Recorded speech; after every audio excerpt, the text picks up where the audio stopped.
Hello বন্ধুরা, সবাইকে স্বাগত নেই স্টাডি সাকসেস কোচিং সেন্টারে। বন্ধুরা, আজকে আমরা যেটা আলোচনা করব 20/11/2023 ফার্স্ট শিফটে এসএসসি দিল্লি পুলিশের যে এক্সাম হয়েছিল সেই এক্সামের জেনারেল অ্যাওয়ারনেসের গুরুত্বপূর্ণ 50খানা কোশ্চেন। এটা আমাদের আজকে ক্লাস নম্বর 13। এর আগে 12খানা ক্লাস হয়ে গেছে এবং সেই সঙ্গে তোমাদের আগে বলে দেই, আমরা কিন্তু এসএসসি এমটিএস 2023 কিন্তু পিডিএফ কিন্তু অলরেডি আমরা দিয়ে দিয়েছি।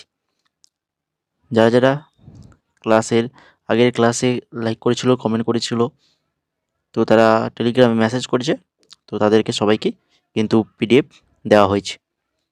তো যদি আরও কারোর পিডিএফ প্রয়োজন হয় তাহলে অবশ্যই এই ক্লাসে লাইক করো, কমেন্ট করো এবং আমাদের টেলিগ্রামে গিয়ে মেসেজ করো, তোমাদেরকে পিডিএফ দিয়ে দেওয়া হবে। ঠিক আছে? এরপরে দেখো, তোমাদের আগের দিনে যে হোমওয়ার্কটা দিয়েছিলাম সেটা দেখে নাও। পঞ্চায়েত সম্পর্কিত বিধানগুলি ভারতীয় সংবিধানের কোন অংশের উল্লেখ করা হয়েছে? পঞ্চায়েত সম্পর্কিত বিধান কোন অংশে? না হচ্ছে অপশান নম্বর 1, পার্ট 9-এ উল্লেখ করা হয়েছে। তো এটা সর্বপ্রথম সঠিক অ্যান্সার দিয়েছে কে? সর্বপ্রথম সঠিক অ্যান্সার দিয়েছে প্রীতম সর্বপ্রথম দিয়েছে, তারপরে রূপন্ত দিয়েছে, এরপরে দিয়েছে সাগর দিয়েছে, মৌ দিয়েছে এবং বড়মা এডুকেশন দিয়েছে। এরা কিন্তু সবাই সঠিক অ্যান্সার দিয়েছে। এবার তোমাদের আজকের যে হোমওয়ার্কটা থাকবে, আজকে তোমাদের জন্য হোমওয়ার্ক থাকবে, নিচের কোনটি বাংলায় প্রতিষ্ঠিত হয়েছিল? বাংলায় প্রতিষ্ঠিত হয়েছিল কোনটি? আর্য সমাজ, সত্যশোধক, প্রার্থনা না হচ্ছে রামকৃষ্ণ মিশন? এদের মধ্যে কোনটা হবে সেটা তোমরা কমেন্ট করে জানাবে। ঠিক আছে? অবশ্যই কমেন্ট করে জানাবে। এবার দেখো আজকের ক্লাসের প্রথম কোশ্চেন কী রয়েছে? আচ্ছা, ড্যাশ ইন্ডিয়া উইন্স ফ্রিডম বইটির লেখক। তো কে ইন্ডিয়া উইন্স ফ্রিডম বইটির লেখক বলো?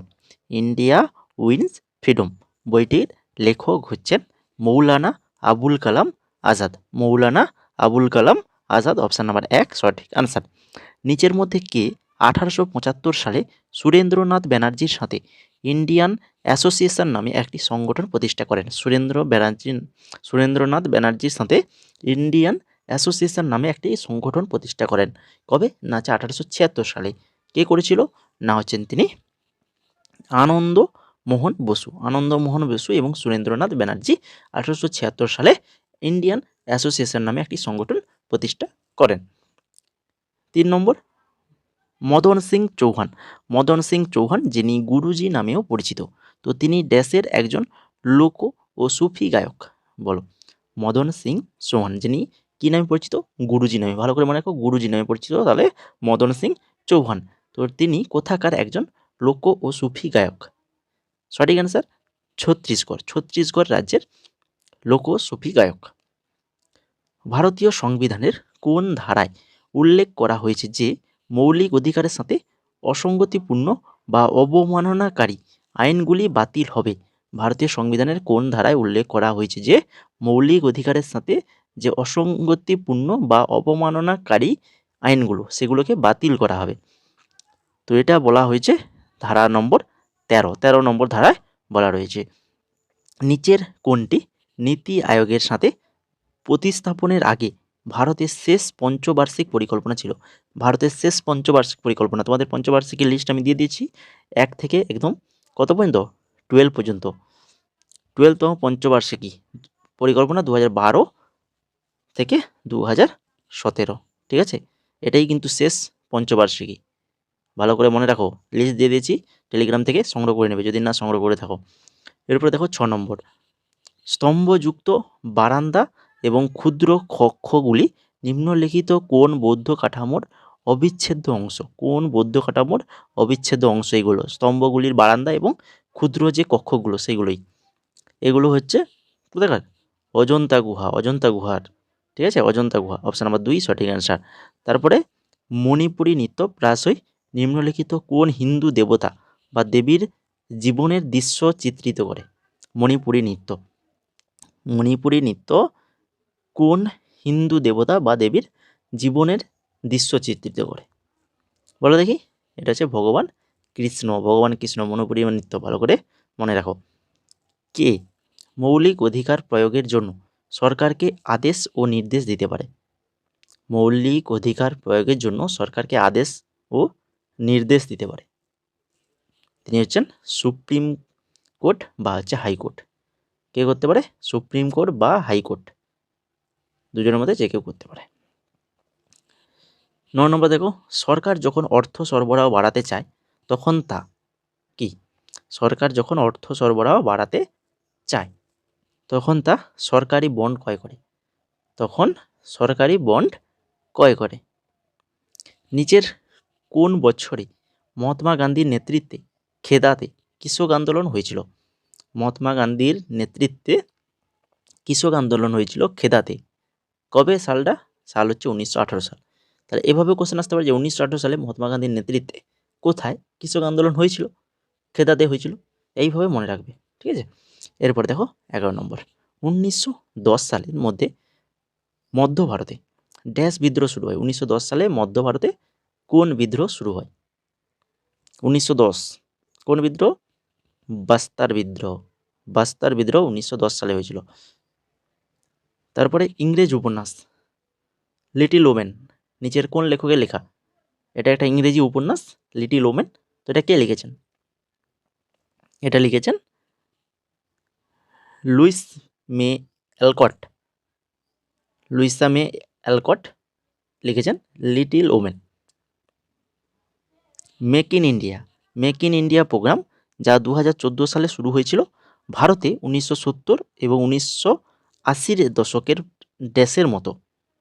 1970 এবং 1980-র দশকের ড্যাশের মতো মেক ইন ইন্ডিয়া প্রোগ্রাম 2014 সালে শুরু হয়েছিল, যেটা কিন্তু আমদানি প্রতিস্থাপন নীতির মতো।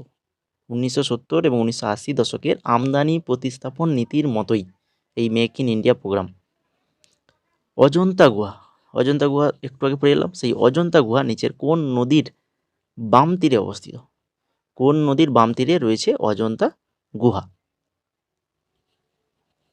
ওয়াঘোড়া। ওয়াঘোড়া নদীর বাম তীরে রয়েছে অজন্তা গুহা। প্রথম রাজারাজ যিনি 985 সি সালে ক্ষমতা গ্রহণ করেছিলেন এবং দক্ষিণ ভারতের অন্যতম শক্তিশালী রাজা হিসাবে পরিচিত ছিলেন, তিনি ড্যাশ রাজবংশের অন্তর্গত ছিলেন? বলো, প্রথম রাজারাজ কোন রাজবংশের অন্তর্গত ছিলেন? চোল।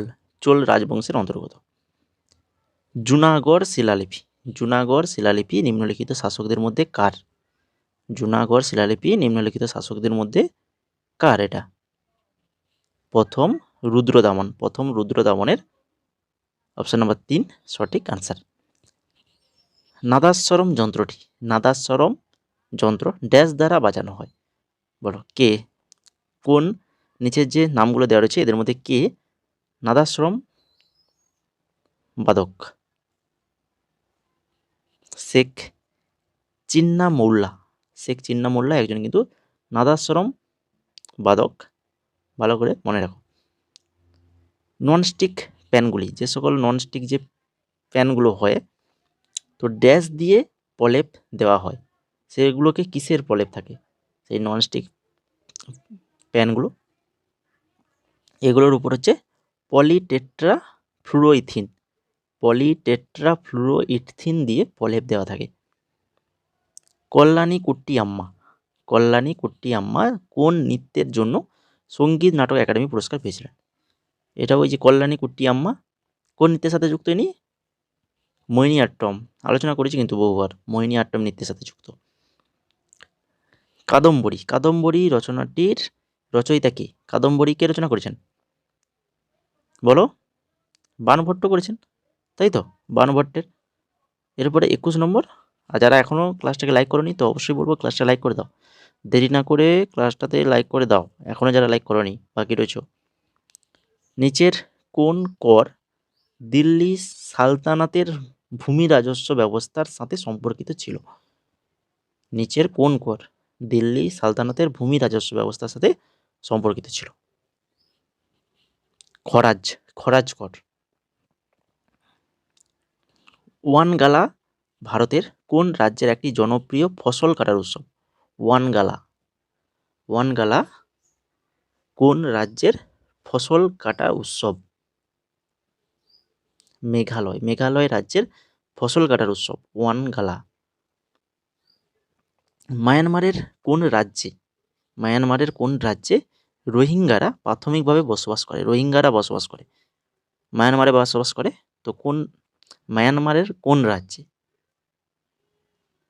সেটা হচ্ছে রাখাইন রাজ্যে রোহিঙ্গারা বসবাস করে। নিচের কোনটি দাঁতের স্বাস্থ্য সম্পর্কিত একটি ভুল বিবৃতি? দাঁতের ক্ষেত্রে ভুল বিবৃতিটি কোনটা? বিবৃতিগুলো দেখতে পাচ্ছ, এদের মধ্যে 4 নম্বর যেটা রয়েছে, টুথপেস্ট যা সাধারণত অ্যাসিডিক দাঁতে ক্ষয় রোধ করে, এই কথাটা কিন্তু ভুল। সঠিক যেগুলো সেগুলো জেনে নাও। দাঁতে এনামেল ক্যালসিয়াম হাইড্রোক্সিপেটাইট দ্বারা গঠিত শরীরের সবচেয়ে গুরুত্বপূর্ণ মানে সবথেকে শক্ত পদার্থ, শরীরের মধ্যে সবথেকে শক্ত পদার্থ কিন্তু আমাদের দাঁত, ঠিক আছে। মুখের মধ্যে উপস্থিত ব্যাকটেরিয়া খাবারের পরে মুখের মধ্যে থাকা যে সকল চিনি এবং খাদ্য কণার ক্ষয় করে এবং অ্যাসিড তৈরি করে। আর 3 নম্বর যেটা রয়েছে, মুখে পিএইচ 5.5 কম হলে দাঁতের ক্ষয় শুরু হয়। তাহলে এখান থেকে এই একটা তথ্য, একটু ভালো তথ্য দিয়েছে 3 নম্বর যেটা, যে মুখে পিএইচের মান 5.5 কম হলে কিন্তু দাঁতের ক্ষয় শুরু হয়, ঠিক আছে, এই কথাটা মনে রাখবে। তারপরে দেখো 25 নম্বর, পদ্মশ্রী পুরস্কার প্রাপ্ত প্রতিভা প্রহ্লাদ নিচের কোন নৃত্যশৈলীর একজন উদ্যোক্তা? প্রতিভা প্রহ্লাদ যিনি ভারতনাট্যম নৃত্যশৈলীর একজন উদ্যোক্তা। রাজা রেড্ডি নিচের কোন নৃত্যের সাথে যুক্ত? রাজা রেড্ডি কোন নৃত্যের সাথে যুক্ত? তো ইনি হচ্ছেন কুচিপুড়ি নৃত্যের সাথে যুক্ত রাজা রেড্ডি। অক্সিজেনের পারমাণবিক সংখ্যা কত? অক্সিজেনের পারমাণবিক সংখ্যা কত? অক্সিজেনের পারমাণবিক সংখ্যা হচ্ছে 8। কত? 8, অক্সিজেনের 8। নিচের কোন বছরটি সারফায়েসি আইনের সাথে সম্পর্কিত? সারফায়েসি আইনের সাথে সম্পর্কিত কোন বছর বলো? 2002 সাল, 2002। SiO2 এর রাসায়নিক সংমিশ্রণে সিলিকন এবং অক্সিজেনের সমন্বয়ে গঠিত কোন খনিজটি প্রধানত কাঁচ তৈরি ক্ষয়কারী ফাউন্ডিং বালি, হাইড্রোলিক ফ্র্যাকচারিং, প্রোপ্যান্ট রত্ন পাথর ব্যবহৃত করা হয়? SiO2 এর রাসায়নিক সংমিশ্রণে সিলিকন এবং অক্সিজেনের সমন্বয়ে গঠিত কোন খনিজ পদার্থ? কোনটা বলো? সঠিক অ্যান্সার হচ্ছে কোয়ার্টজ, অপশন নাম্বার 4, কোয়ার্টজ। নিচের কোন কেন্দ্রশাসিত অঞ্চলের 2011 সালের আদমশুমারি অনুসারে জনসংখ্যার ঘনত্ব সবচেয়ে কম? জনসংখ্যার ঘনত্ব সব থেকে কম 2011 সালের আদমশুমারি অনুসারে কোন কেন্দ্রশাসিত অঞ্চল? ভালো করে মনে রাখো, আন্দামান ও নিকোবর দ্বীপপুঞ্জ। এরপরে ভারতে নগরায়ন মাত্রা শহুরে জনসংখ্যার থেকে মোট জনসংখ্যার ড্যাশের পরিপ্রেক্ষিতে পরিমাপ করা হয়। ভারতের নগরায়নের মাত্রা শহুরে জনসংখ্যা থেকে মোট জনসংখ্যার কিসের পরিপ্রেক্ষিতে মাপা হয়? না হচ্ছে শতকরার পরিপ্রেক্ষিতে, শতাংশের পরিপ্রেক্ষিতে মাপা হয়। রাষ্ট্রীয় স্বয়ংসেবক সংঘ মহারাষ্ট্রের নিচের কোন জেলায় প্রতিষ্ঠিত হয়েছিল? কোন জেলায় প্রতিষ্ঠিত হয়েছিল রাষ্ট্রীয় স্বয়ংসেবক সংঘ? নাগপুরে প্রতিষ্ঠিত হয়েছিল, মহারাষ্ট্রের নাগপুরে। লোকসভা এবং রাজ্যসভার যৌথ বৈঠকের জন্য ভারতীয় সংসদে ড্যাশের কোরাম প্রয়োজন? এটা তো আমরা বহুবার আলোচনা করেছি। কত প্রয়োজন? 10% কোরাম, মানে 100 জনের মধ্যে 10 জনের উপস্থিত থাকতে হবে, তাই তো, এই কোরাম। তারপরে একটি টেনিস কোর্টের দৈর্ঘ্য কত? টেনিস কোর্টের দৈর্ঘ্য কিন্তু 78 ফুট, ফুটে দেওয়া রয়েছে, ফুট হিসাবে 78 ফুট। এবার যদি মিটারে থাকে তখন কি করবে? মিটারে থাকলে তখন হচ্ছে 23.77 মিটার। ভালো করে মনে রাখো, 23.77 মিটার, ফুট হলে 78 ফুট। আর একক ম্যাচের জন্য প্রস্থটা দরকার হচ্ছে 8.23 মিটার বা 27 ফুট একক ম্যাচের ক্ষেত্রে। আর ডাবল ম্যাচের ক্ষেত্রে সেটা হচ্ছে 36 ফুট।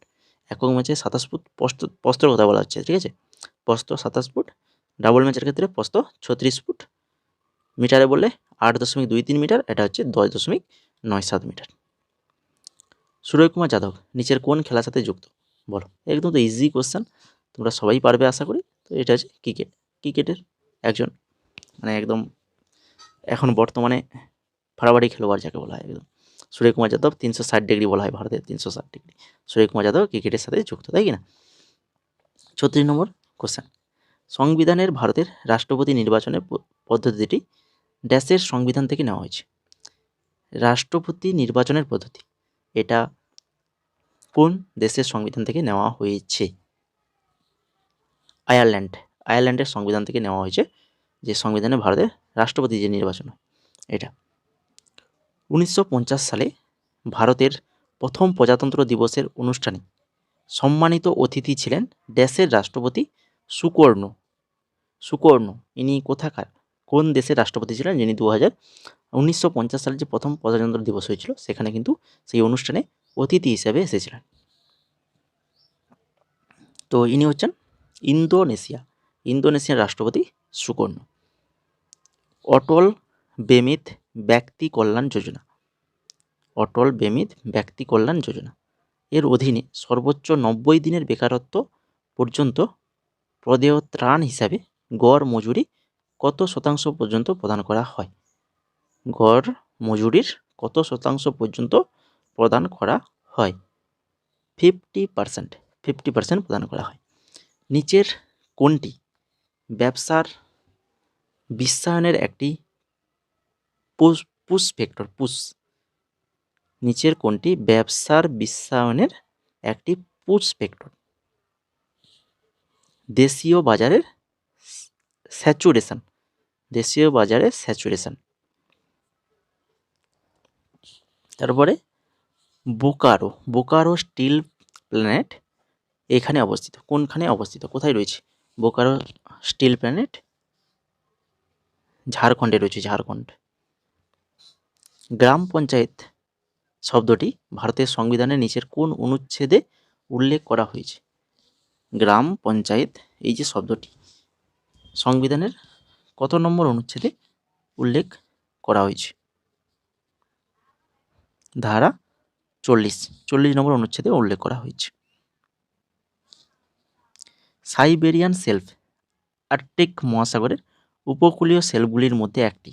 পৃথিবীর বৃহত্তম মহাদেশীয় সেলফ সমুদ্র উপকূল পর্যন্ত কত কিলোমিটার বিস্তৃত? পৃথিবীর বৃহত্তম মহাদেশীয় সেলফ সাইবেরিয়ান সেলফ, যেটা আর্কটিক মহাসাগরের উপকূলীয় সেলফগুলির মধ্যে একটি। এটা রয়েছে 1500 কিলোমিটার, সমুদ্র উপকূল পর্যন্ত 1500 কিলোমিটার বিস্তৃত। ভারতীয় বর্ষা গঠনের নিচের কোন গুরুত্বপূর্ণ ভূমিকা পালন করে না? নিচের কোনটি গুরুত্বপূর্ণ ভূমিকা পালন করে না? ভারতের যে বর্ষা গঠনের জন্য কোনটা ভূমিকা পালন করে না বলেছি, না, এটা লক্ষ্য রাখতে হবে, না, ঠিক আছে। সঠিক অ্যান্সার হয়ে যাবে এখানে অপশান নাম্বার 2 পশ্চিমী ঝঞ্ঝা, এটা কিন্তু করে না। বাকি জেট স্ট্রিম, ইন্টারট্রপিক্যাল কনভারজেশন জোন, যেটা হচ্ছে ITCZ, ভালো করে মনে রাখো এই কথাটা, আর হচ্ছে তিব্বত মালভূমি।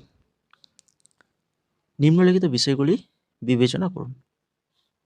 দেখো বিষয়গুলি কী রয়েছে না, হচ্ছে হিমালয় এবং ভারতীয় থর মরুভূমিতে চরম জলবায়ুর পরিস্থিতি, গ্রামীণ এলাকায় চিকিৎসা সুবিধার অভাব, মেট্রো শহরে কর্মসংস্থানের প্রাপ্যতা, আর হচ্ছে গ্রামীণ ভারতে দারিদ্র্য, আর হচ্ছে শহরাঞ্চলে শিক্ষার সুবিধা। তো এদের মধ্যে প্রদত্ত কারণগুলির মধ্যে কোনটি ভারতের অভিবাসনের জন্য পুল ফ্যাক্টর নয়? অভিবাসনের জন্য পুল ফ্যাক্টর নয়। কি ফ্যাক্টর? পুল ফ্যাক্টর নয় বলেছে আবার। তো কোনটা হবে বলো? তো এদের মধ্যে কোনগুলো? শুধুমাত্র এক, মানে ABD এই তিনটা নয়, বাকি সি আর হচ্ছে ই, এ দুটো কিন্তু পুল ফ্যাক্টর। সিটা কি রয়েছে না, সিতে রয়েছে হচ্ছে মেট্রো শহরে কর্মসংস্থানের প্রাপ্যতা, আর অপশান ইতে রয়েছে শহরাঞ্চলে শিক্ষার সুবিধা। এ দুটো কিন্তু পুল ফ্যাক্টর। এরপরে দেখো 45 নম্বরে কী রয়েছে? স্বাধীনতার পর প্রথম জাতীয় খেলা নিচের কোন শহরে আয়োজিত হয়েছিল? প্রথম জাতীয় খেলা কোন শহরে হয়েছিল? স্বাধীনতার পর প্রথম জাতীয় খেলা হয়েছিল লখনৌতে হয়েছিল। লোকসভায় তপশিলি জাতির জন্য কয়টি আসন সংরক্ষিত আছে? তপশিলি জাতির জন্য কয়টি আসন? 84টি আসন। খাদ্য প্রক্রিয়াকরণে ভুট্টা গাছ থেকে প্রাপ্ত বিবিধ উপাদান জল বা রসের সাথে কি মিশ্রিত করা হয় যা ফিলিং তৈরি করতে এবং পণ্যগুলিকে একটি চকচকে অর্ধস্বচ্ছ ফিনিশ দিতে সিদ্ধ করা হয়? বলো, খাদ্য প্রক্রিয়াকরণে ভুট্টা গাছ থেকে প্রাপ্ত কি মিশ্রিত করা হয়? কর্নস্টার্চ। কর্নস্টার্চ মিশ্রিত করা হয়। ভারতের সংবিধানের নিচের কোন ধারায় রাজ্যের নির্বাহী ক্ষমতার সীমা উল্লেখ করা হয়েছে? রাজ্যের নির্বাহী ক্ষমতার সীমা উল্লেখ করা হয়েছে ধারা 162-তে। এরপরে জাতীয় আয় পরিমাপে বাজার মূল্য এবং ফ্যাক্টর খরচের ধারণার মধ্যে পার্থক্যের জন্য দায়ী ড্যাশ কোনটা? নেট পরোক্ষ কর। নেট পরোক্ষ কর যেটা হচ্ছে জাতীয় আয় পরিমাপের বাজার মূল্য এবং ফ্যাক্টর খরচের ধারণার মধ্যে পার্থক্যের জন্য দায়ী। এবার হচ্ছে শেষ কোশ্চেন, আজকে ক্লাসের 50 নম্বর কোশ্চেন। কোন রাজ্য 11তম জুনিয়র জাতীয় পুরুষ হকি চ্যাম্পিয়নশিপ জিতেছে? 11তম জুনিয়র জাতীয় পুরুষ হকি চ্যাম্পিয়নশিপ জিতেছে কোন রাজ্য? উত্তরপ্রদেশ। অপশান নাম্বার 1 সঠিক অ্যান্সার উত্তরপ্রদেশ। তো এই ছিল মোট আজকের 50খানা কোশ্চেন, খুবই গুরুত্বপূর্ণ কোশ্চেন। আশা করি সবার ক্লাসটা ভালো লেগেছে। তো যদি ভালো লেগে থাকে তো অবশ্যই ক্লাসটা লাইক করে দাও, বন্ধুদের শেয়ার করে দাও এবং আমাদের Telegram channel study success coaching centre এখানে যুক্ত হয়ে যাও।